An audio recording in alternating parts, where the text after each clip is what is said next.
The analysis identified several posts containing misleading and inflammatory comments about the Khalistan movement. Inflammatory comments about the Khalistan movement. I repeat, inflammatory comments, ladies and gentlemen. Now I'm no longer a bot. I'll remove my hoodie. About the Khalistan movement, a movement that has caused the largest terror attack in the history of your country, Jonathan. I am being nice right now to Jonathan because I don't know Jonathan. A movement that took 300 innocent lives in the Air India bombing. The movement that has caused terror in the hearts of many people who live in Canada. Ask a brown Canadian, ask a Sikh, ask a Hindu who chooses to raise their voice against these violent lunatics. What cost they pay? Go talk to Ujjal Dosanjh. Go talk to Balraj Deol. Go talk to Rishi Nagar. Go talk to everyone who faces this. I feel unsafe. And many people do. He thinks misinformation on social media is driving it, especially about the Sikh separatist movement and diaspora. As if these two communities are separate communities, and people who are who belong to Hindus, for example, that they should feel endangered by the Sikhs and vice versa. We examined several hundred posts on X made in November by both critics and supporters of the Khalistan separatist movement. We found that sides make unverified claims, but posts critical of the Khalistan movement were much more frequently amplified by suspected. Dude, what the hell? They're talking about bots. Why is my tweet and Abhijit's tweet here? And my tweet was there too. And even Panoon. Like even Panoon's tweets were up there. Like Panoon's a ding dong, but he's not. This is an insinuation.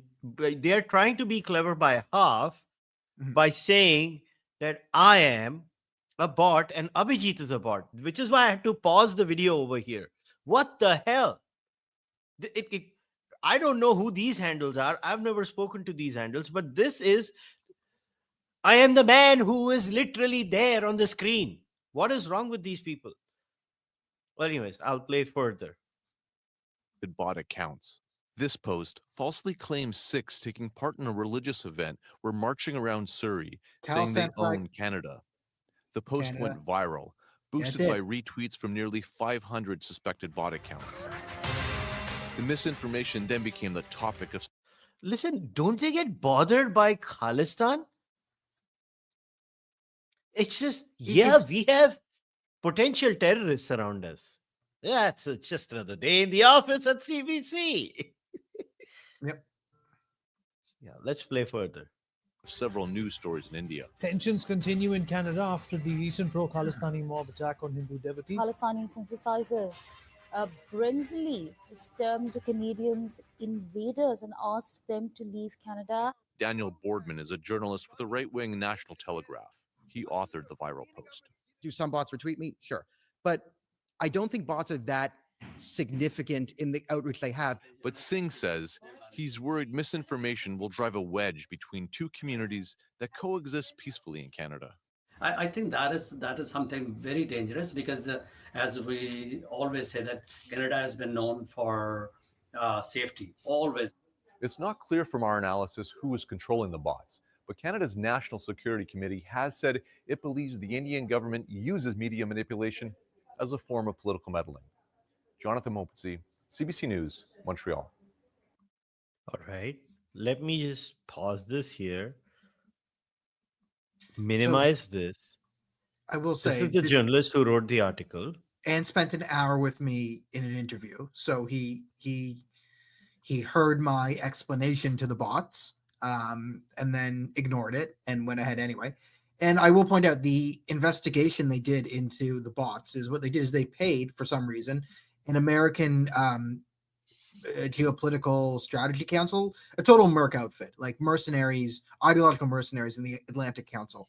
They've had people deeply affiliated with the Islamic Republic of Iran running their like Iran department for years. I know them as being operatives of the Islamic Republic of Iran when it comes down to it. So they paid people friendly to the Islamic Republic of Iran, a hostile foreign network, do an analysis. And their analysis was basically any account that tweets more than 72 times a day, they count that as a bot. And if it's less than 72 times a day, it's not a bot. So like, as I said, yeah, you can prove a bot's retweeting me, but like, if someone's like really chronically online all day, and you know people like this, and they're just like constantly replying and tweeting and like spending all day on the internet, people can make like 120. Like if they're just like political nerds that are chronically online, you can tweet more than 72 times a day easily. Like I don't, right? I try and keep it within a range that gets engagement but doesn't overwhelm people. But some people have no control. You've seen these people online. Maybe you are one of these people online. God bless you. And they're just going and going and going and going, right? All day. If those people are retweeting me, that doesn't make them bots. It doesn't mean like how do you control who retweets you, man? How do you control who like, this is the retweets you? lamest attack ever. It's like they prove that okay, the viral posts which like got thousands of like hundreds of them might have been bots. But still, even if you take out all the bots, I still get more reposts and retweets from real people on my posts than the entire CBC gets like in a week. So, well, what are we doing with our lives right now? But I think, I think the attack is, and the reason why I was pretty good at springing this trap is I'm confident that I understand all sides of the issue, at least to whatever extent I can. I understand my point of view. I understand what I think the Indian point of view is. I understand the view of the average Canadian. And I also understand the view of the Khalistani, the average lunatic Khalistani screaming stuff. And I was able to use this to figure out how the CBC would attack me because I understand the CBC as well. And my understanding of this attack, and it was brought up in a Twitter space last night by Alex Zoltan, who we had on the last Auto Canada, and he did a very good job of playing devil's advocate and trying to reform the CBC article into a way that would be a legitimate attack.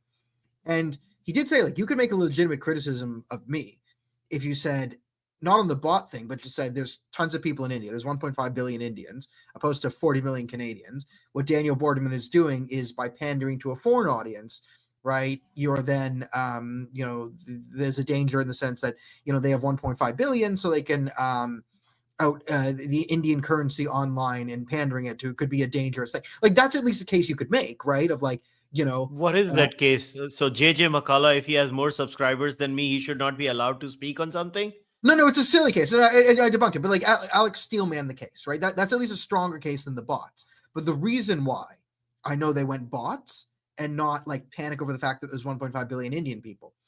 Because like, listen, that's where I'm success. Like, yeah, can you get clicks talking about India? Why? Because there's 1.5 billion people. So that's why it gets a lot of traction to trash Indians and why it gets a lot of traction to defend Indians, because there's 1.5 billion of them.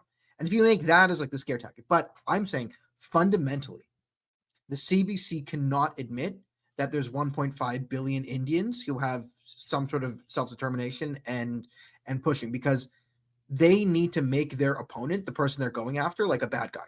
So they don't want to count Hindus as people or Indians as people. One, because the Khalistanis just don't want them. They're your enemies, like Islamists and Khalistanis. They want to dehumanize. But from the CBC's perspective, they need to believe that they're the good guys. So they need to turn Indian Canadians and Indians in India into bots or Modi-controlled media, right? Put it on one bad guy, Modi, who they're allowed to go after, or turn everyone to bots. They can't deal with the Indian population as human, because then they would have to deal with the fact that they're going against these people and maligning them. So it's much easier to prevent any cognitive dissonance from happening in Jonathan Monpeat's close inner circle to just treat all Indians as either, bots or Modi or some abstract concepts. Because if you say there's 1.5 billion people, and evil right-wing media National Telegraph guy, has the ability to connect with 1.5 billion people better than you do as left-wing empathetic CBC guy, then it will create a moral conundrum in your worldview and some cognitive dissonance. So to avoid that, that's why they went with this bot angle, in my view. Yeah, I want to take a few of these points head on myself. All right. The analysis identified several posts containing misleading and inflammatory comments about the Khalistan movement. Inflammatory comments about the Khalistan movement. I repeat, inflammatory comments, ladies and gentlemen.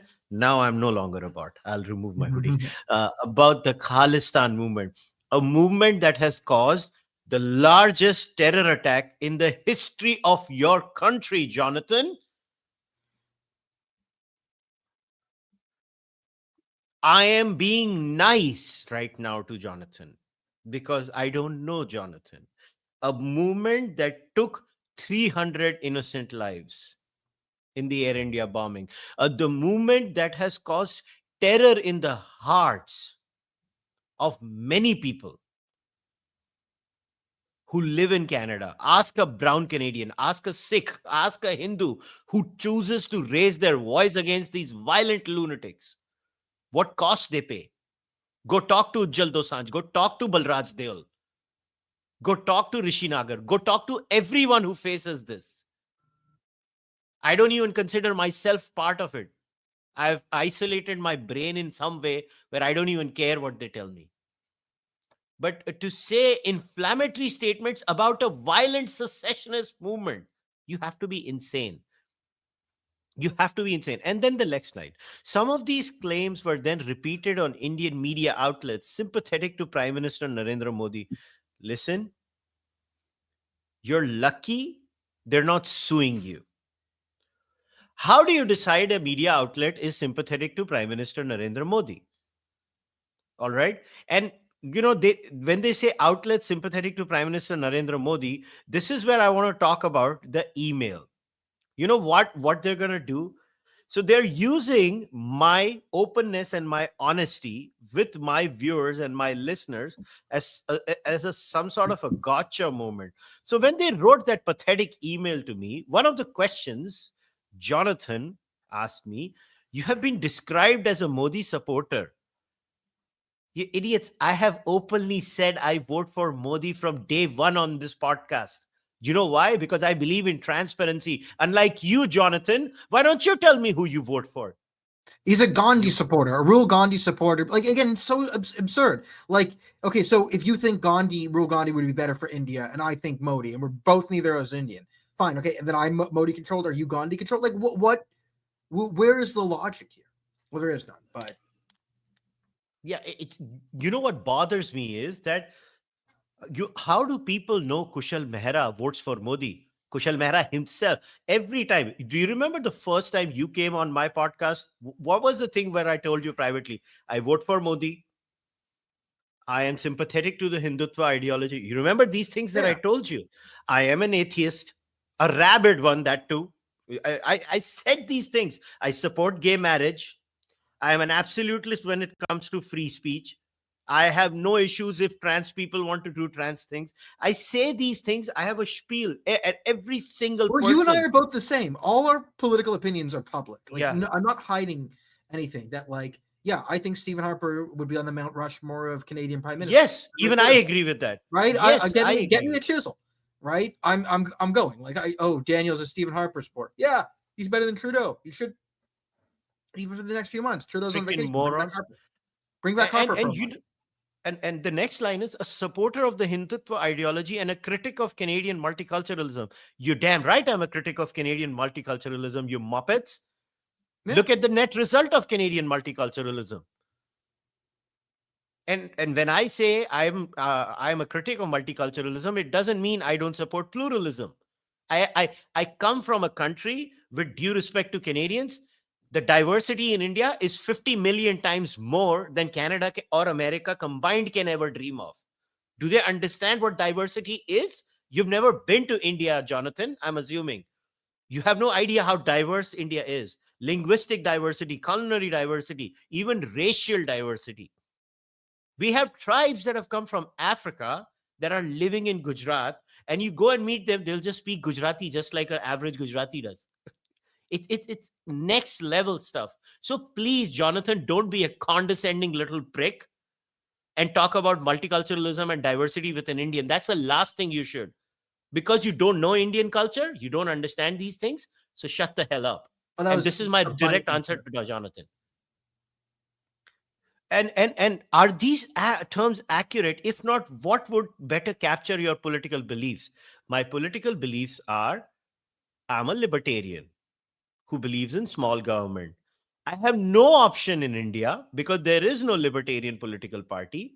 So I vote for the BJP that I think is the least evil of all the political options available in India. I dislike extremism. of all kinds, including Hindu extremism. I hate the caste system. I want its annihilation. Have you seen my podcast, Jonathan? You did not. You thought I was a bot. Bunch of morons.